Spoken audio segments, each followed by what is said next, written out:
কাফনের কাপড় বিলদাইবার আগে শরীর চলে কাপড় খুলিয়া যখন গোসলের খাটো উঠাই লই যায়,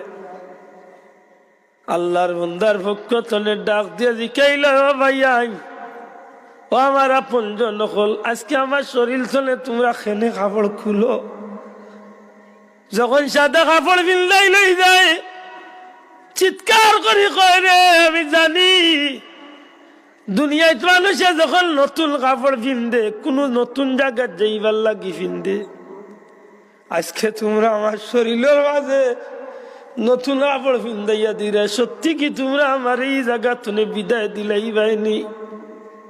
যখন আল্লাহর বন্দার মুখটারে কাফন দিয়া ফেসাই লই যায়, আল্লাহর গুলামে খান দেয়ার কয়, ও ভাইয়াই আমার চেহারাটারে তোমরা বার করো। যে বাচ্চা ইন্তর লাগি জীবনে আল্লাহরে চিনলাম না, যে বাচ্চা ইন্তর লাগি